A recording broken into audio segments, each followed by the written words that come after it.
My name is Zachary Fruhling. I'm from Vacaville, California, and I want to talk about the ways that Ancestry.com has helped me with my family history research. The most interesting thing about my immediate family history is that my grandfather was significantly older than my grandmother. He was 30 years older. He was born in 1881, and he had my dad when he was 68 years old in 1949.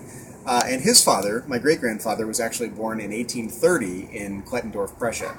And for most people, if you go all the way back to 1830, there's like 7 or 8 generations in there. For me, it's only 3 generations, going all the way back to 1830. And because of that, it's just remarkably difficult to track down family history information. We figured that any information beyond that was really lost to time. And with the help of Ancestry.com, I was able to contact the state archives in Poland, and they sent me a copy of my great-grandfather's baptism record that had the names of his parents on the baptism record. So I learned the names of my great-great-grandparents, George Fruhling and Anna Maria Fruhling. And it turns out my dad's name is actually George Fruhling. So we learned where the origin of my dad's name George in the process. We learned that quite a few of my great-grandfather's siblings came from Prussia all the way to San Francisco as well, and ended up settling in San Francisco and in San Jose. So we had a much bigger family in the Bay Area than we realized. These names were lost to time. We managed to reconstruct the family from that time period, and also learned that we had some living relatives in California, quite a few living relatives in California that we didn't know about. They were down in Los Angeles, and I'm up here in San Francisco. They had the same last name, Fruhling, and we're living in the same state, but because of the generation gaps and because of the distance, after 2 generations, it was just a matter of people not even realizing they're related to each other anymore. So with the help of Ancestry.com, I was able to track down the lineage from my grandfather's first cousin all the way down to their living descendants, and I was able to sit and have lunch in Los Angeles with my third cousin twice removed, and their family down in Los Angeles. Really remarkable. I really would like to think that it would have made our ancestors happy to know that we've sort of reconnected after, say, 130 years. After all this time, I think they'd like to know that we've managed to reconstruct this family and build a sense of extended family. We're calling each other cousins. We correspond. We keep in touch now, all because we were able to track each other down on Ancestry.com. And there's also sort of a unique way that I use Ancestry.com. You can obviously use Ancestry.com for research, to find documents, census forms, and passenger manifests.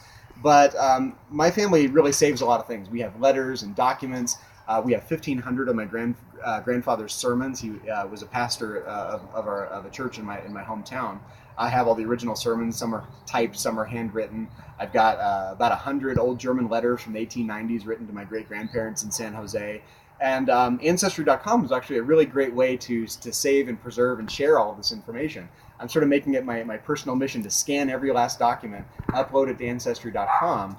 It's kind of a way to reach out to the future. All the people that I've cared about in this world, my grandparents and parents and the like. There's kind of a legacy there that I want to make sure that the future generations remember. It's a way of reaching into the future and creating a link to future generations. That for me, one day I'm only going to be a face in someone else's family tree, right? Just like all the other pictures of ancestors that I have posted and found on Ancestry.com. But I really want to try to use Ancestry.com to preserve all this information and share it with future generations. It's kind of it's a way to make sure that future generations know who the people that I care about were and what their thoughts were. And thankfully we're in the 21st century. We have a way to share this information, get it out there, share it, enjoy it, and all this information shouldn't be stuck in people's closets anymore. And heaven forbid my house catch on fire and we lose all this information. I sort of figure that in 50 years or 100 years or 150 years, future generations are likely to find this information because I took the time to post it on Ancestry.com, and it really creates a link to the future. Today's artifacts and events are tomorrow's history.